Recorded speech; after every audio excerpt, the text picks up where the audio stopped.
Jo li dic que a diferència de l'estat francès, perdoni les dues referències perquè hi he estudiat allà, on veritablement els immigrants estan en guetos i la seva projecció social és pràcticament impossible, o sigui, pel fet de tenir pare o avi marroquí tu pots arribar a la universitat però després no trobaràs feina, o sigui, l'ascensor social no funciona a França i d'allà hi ha els problemes dels banlieues. Aquí a Catalunya tenim una gran sort, hi ha col·lectius immigrats quan s'hi ha parlat, dic, escolteu, aquí esteu en un país on si apreneu català, per dir una cosa, per negre o musulmà o el que sigui que siguis, tothom estarà encantat i t'abraçarà i estarà encantat de la vida perquè tu t'hauràs fet una persona, hasta l'última iaia del teu carrer dirà, oita aquest noi, fa 3 mesos que ha arribat i mira, ja em parla en català i tal, i a l'ascensor... Això em sona una definició, un pèl bonista del ciutadà autòcton. I a l'ascensor... No, la secretaria d'aquest país ja la coneix. I a l'ascensor social aquest país funciona. Aquesta gent, doncs, ho veiem amb els pakistanis a Barcelona, doncs treballen fort i tal, i aconsegueixen tirar endavant. O sigui, això és un avantatge sobre altres comunitats. Aquest ascensor social ara amb la crisi està trontollant una mica... És que l'ascensor no funciona per ningú. Pels nacionals també, efectivament. Però el que està dient el senyor Guillaume, si és que és veritat, el que s'ha de dir és que hem aconseguit unes polítiques d'integració consensuades, insisteixo, consensuades entre els agents polítics, econòmics i socials, que han permès que no hi hagi conflicte social. Fins al moment en què hi ha una sèrie de persones que primer són grups populistes feixistes als quals s'ha de marginar, que el treuen, que s'inventen un element de conflicte social per créixer políticament. I el que no podem fer els partits democràtics és agafar la mateixa recepta i canviar els drets d'aquestes persones inventant-se un conflicte social que no existeix per assegurar-nos l'alcaldia de Vic. M'ha fet trampa. És així de senzill? Em continua repetint que hi ha conflicte social, però abans m'ha reconegut que hi ha un problema econòmic molt greu per part de les administracions. Però no per gestionar la immigració, per gestionar l'habitatge, els serveis socials, la sanitat, la cultura, l'educació... Els quals amb la immigració entren en col·lapse. Els quals entren en col·lapse si la ciutat o el poble creix amb immigrants o lluny del país. Quan les ciutats de la zona metropolitana passen Granollers de 10 a 60.000 habitants en pocs anys i no són immigrants, el col·lapse dels serveis evidentment també hi és. A veure, hi ha un fet objectiu... I només cal recordar com eren les ciutats del Vallès als anys 70 i 80. Que l'ús de serveis socials per una persona emigrada, per tant, per definició, suposem que pobra, perquè ha vingut a treballar aquí, serà molt més alta que el d'un que vingui del poble del costat i que potser s'instal·la en un xalet o en un pis, m'explico? Això és així. Els estudis acadèmics ja respecte no diuen precisament això. Això és el que ens van dir per negar-nos el finançament amb el tema de migració. I això no és així. Tothom, la ministressa que va dir això, diu no, la migració no comporta més despesa social. Segur que és una persona que mai ha fet la cua en un ambulatori d'aquest país, perquè només cal anar d'un ambulatori d'aquest país per veure que la migració, lògicament, porta més despesa social, lògicament, és gent que ve aquí perquè és pobra, doncs lògicament... L'increment de la població genera més despesa social, sigui immigrant, sigui del bord del costat. Però de la migració més, perquè comencen l'escala social per l'esglaó més baix i per definició necessitaran més beques menjador i per definició necessitaran més ajuts socials i perquè tenen més fills necessiten més escolarització i doncs perquè no han tingut un tractament sanitari des de petits necessitaran més sanitat. No em digui que és el mateix que vingui una persona de Sant Fos a Mollet que vingui del Marroc. El Marroc tindrà més necessitat i és lògic. Per tant, la solució és no empadronar-los amb el qual no existeix oficialment, amb el qual no tenen ni sanitat ni educació. No, escolti'm, si venen... I els amaguem sota la catifa, no, això no hi ha problema. Al moment vostè ha dit que sí que en tindrien de sanitat. Jo li he dit fins a quin punt no gràcies a les mesures de l'Ajuntament de Vic. He parlat clarament distingir el paper de l'Ajuntament de Vic del paper dels professionals sanitaris. Declaracions del senyor Anglada Canovelles fa pocs mesos, per cert, avançant que es presentaria a les eleccions municipals. Plataforma per Catalunya es pot implantar molt bé al Vallès Oriental perquè hi ha municipis on la immigració està molt descontrolada i un partit com el nostre és molt necessari. Què en pensen d'això? Que per desgràcia és cert.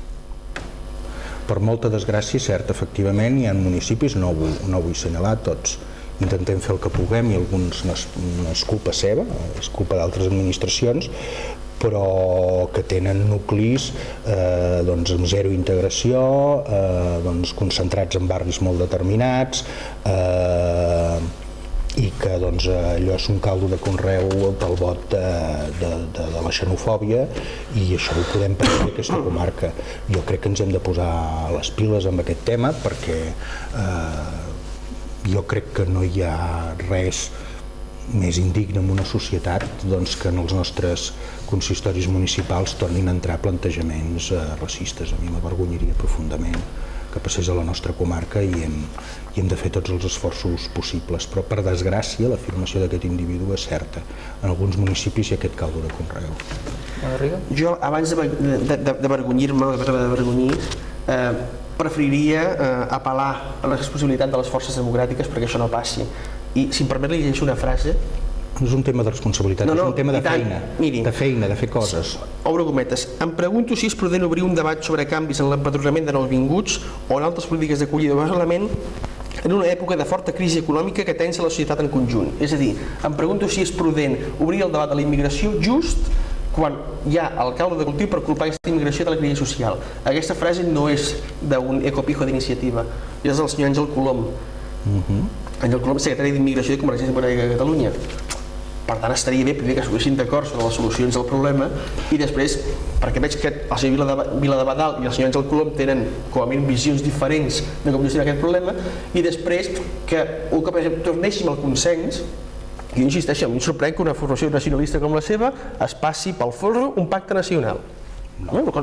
Escolti, no tornem, sisplau, al pacte nacional. No, però és que aquest país ha treballat molts anys per tenir una eina de consens per gestionar la migració. Ja que hi ha una llei que també s'ha de complir, que no es compleix. Però escolti, això ja hi ha el dictamen sobre aquesta llei. En qualsevol cas, un últim torn per cadascú sobre quines creuen que són les lliçons que s'han de prendre sobre el cas Vic perquè no passi aquest temor que vostè ara feia públic aquí mateix.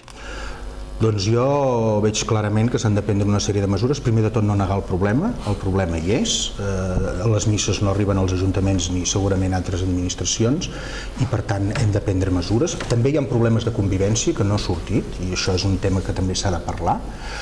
Hi ha mesures per solucionar, bàsicament el melting pot americà, o sigui, barrejar la gent a les escoles, donar-li aquest tipus de mesures. Sí, ho conec.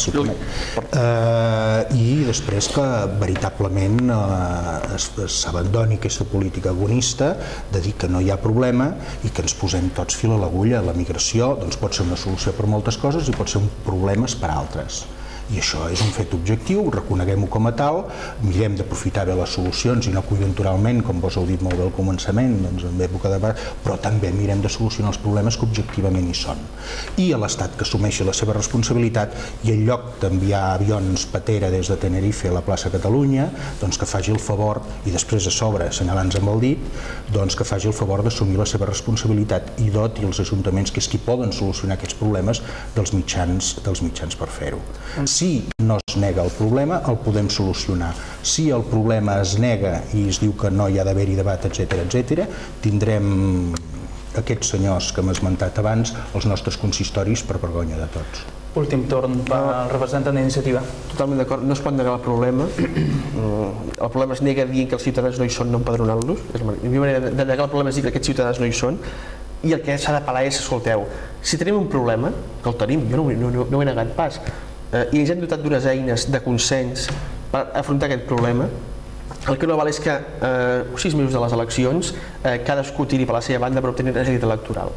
I encara menys barrejar el problema com el de l'immigració en situació administrativa irregular, amb qüestions com el finançament municipal, que evidentment que hi té relació. Em diu que no hi té relació. Jo el que li agrairia és que digués que el finançament municipal, que és el major problema que tenen ara mateix els ajuntaments del nostre país, i per derivar de tots els ciutadans d'aquest país, se'l vinculi a tot el que se l'ha de vincular, a l'educació, a la sanitat, a la cultura, a l'habitatge, no només a la immigració. Sí, però és que vostès i el senyor Viladebadal té una certa tendència a vincular només en els últims temps l'element migratori amb l'element de finançament municipal, sinó aquest problema que sortit el 2008, o el 2007, o el 2006, quan Vic tenia la mateixa taxa d'immigració que avui dia, un 25%. Però l'Ajuntament no estava tan escanyat econòmicament. Per tant, el que m'està dient és que el que està vostè vinculant és dificultats en el finançament municipal, que estem d'acord, amb immigració i no amb cap altre dels camps de treball que té l'Ajuntament i els quals, escolti, sembla que això de la crisi econòmica no hi toca. Amb el debat sobre el finançament es va vincular amb tots aquests altres temes que vos heu dit. O sigui que en tot cas això és un debat relativament nou.